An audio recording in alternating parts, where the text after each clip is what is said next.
வீரத் தமிழரின் மரபில் உறக்கு முறையில் உருவாக்கப்படும் அம்மன் TRY-TFT கட்சி ஓர் உறுதியின் அடையாளம். நெல்லை மேயருக்கு எதிராக திமுக கவுன்சிலர்கள் ஆலோசனை மேற்கொண்டு வருகிறார்கள். நெல்லை மாநகராட்சி மேயருக்கு எதிராக நம்பிக்கையில்லா தீர்மானம் கொண்டுவரப்பட்டுள்ளதாக தெரிவிக்கப்பட்டிருக்கிறது. மாநகராட்சி கவுன்சிலர்கள் இந்த ஆலோசனையில் ஈடுபட்டிருக்கிறார்கள்.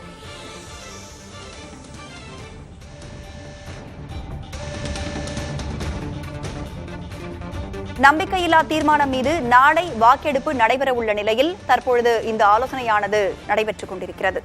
அண்மை செய்தியாக பார்க்கிறோம். நெல்லை மேயருக்கு எதிராக திமுக கவுன்சிலர்கள் ஆலோசனையில் ஈடுபட்டு வருகிறார்கள். பாளையங்கோட்டையில் உள்ள தனியார் விடுதியில் கவுன்சிலர்கள் ஆலோசனை நடத்தி வருகின்றனர். மாநகராட்சி மேயர் சரவணனுக்கு எதிராக கவுன்சிலர்கள் போர்க்கொடியை தூக்கியுள்ளனர். அண்மை செய்தியாக பார்க்கிறோம். இது தொடர்பான கூடுதல் விவரங்களை வழங்க செய்தியாளர் மருதுபாண்டி இணைந்திருக்கிறார். மருதுபாண்டி, நெல்லை மேயருக்கு எதிராக திமுக கவுன்சிலர்கள் ஆலோசனை மேற்கொண்டு வருகிறார்கள், என்ன விவரம்? அதாவது திருநெல்வேலி மாநகராட்சிக்கு உட்பட்ட 55 வார்டுகளை கொண்ட இந்த நெல்லை மாநகராட்சியின் மேயராக சரவணன் என்பவர் தேர்வு செய்யப்பட்டு கடந்த ஒரு 2 ஆண்டுகளாக பணியாற்றி வருகிறார். இந்த நிலையில் அங்கு இருக்கக்கூடிய சரவணன் அவர்களுக்கு எதிராக மாநகராட்சி மேயர்கள் தொடர்ந்து பல்வேறு போராட்டங்களை நடத்தி வருகிறார்கள். போராட்டம் நடத்திய 3 கவுன்சிலர்களை திமுக தலைமையிடம் பணியிடம் தற்காலிகமாக நீக்கமாக செய்திருந்தது. இந்த நிலையில் தொடர்ந்து சுமார் 40க்கும் மேற்பட்ட கவுன்சிலர்கள் மாநகராட்சி ஆணையரை சந்தித்து மேயர் மீது நம்பிக்கையில்லா தீர்மானம் நிறைவேற்ற வேண்டும் என மனுவானது அளித்திருந்தார்கள்.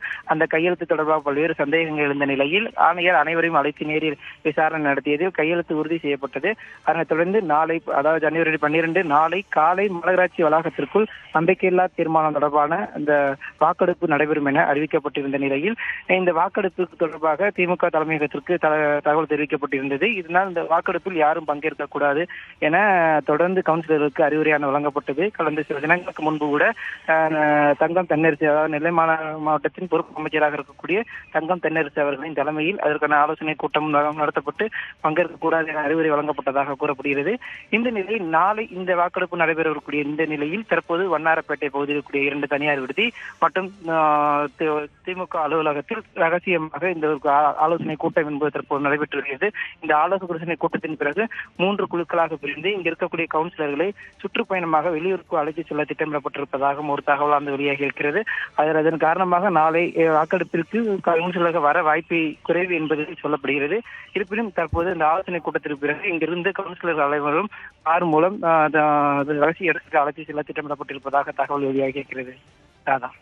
நெல்லை மாநகராட்சி மேயருக்கு எதிராக நம்பிக்கையில்லா தீர்மானம் வரவுள்ள நிலையில் தற்பொழுது மாநகராட்சி கவுன்சிலர்கள் ஆலோசனையில் ஈடுபட்டு வருகிறார்கள். ஆலோசனை தொடர்பான விவரங்களுக்கு நன்றி மருதுபாண்டி.